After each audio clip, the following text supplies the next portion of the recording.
and blame Biden for. It's so dumb, and somehow it works. And aside from not wanting to acknowledge Trump's role during the pandemic, they also don't want to talk about the recovery either. The fact that Biden inherited that train wreck economy, and look at what he's accomplished. A damn near miracle. Okay, thank you very much. Dave. Asked me to speak a little bit about the job numbers, and the job numbers just came out, and they're horrible. And I say that not happily, I say that very unhappily. But the numbers are horrible. It's just these people are destroying our country. Here's another sign of it. 83,500 total jobs left Wisconsin during my predecessor's term. That's not on my watch. We're determined to turn it around.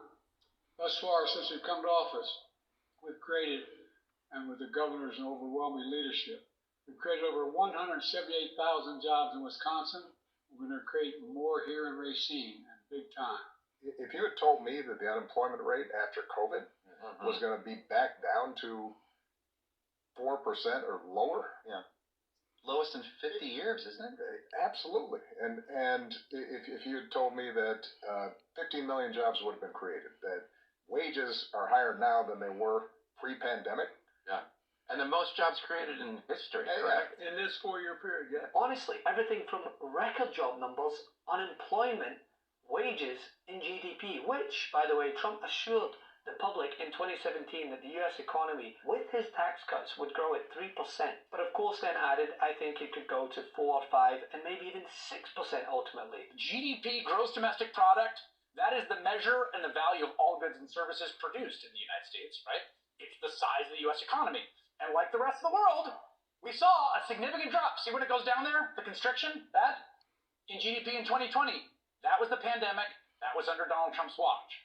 But just look at the recovery in the 4 years since. Look at that. Go up. In fact, the U.S. had the strongest recovery of all of its peers. Every country faced similar headwinds and challenges.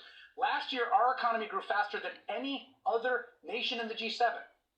When you zoom in a little further, now showing only the Biden years, it's essentially a straight line going up. That was not foreordained. A lot could have gone wrong. It's hard to pick yourself back up from the once-in-a-century pandemic and the disruptions.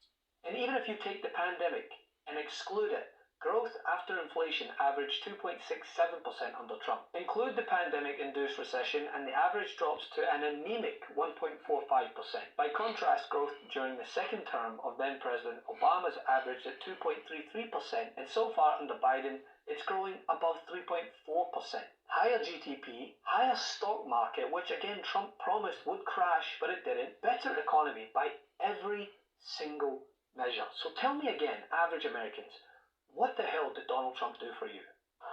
The Donald is not really a plans guy. He's not really a facts guy either.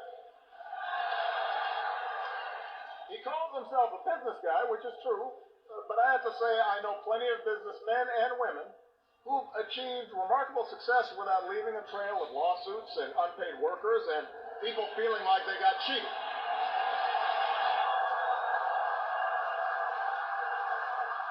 Does anyone really believe that a guy who spent his 70 years on this earth showing no regard for working people is suddenly going to be your champion, your voice? Love this video? Make sure you stay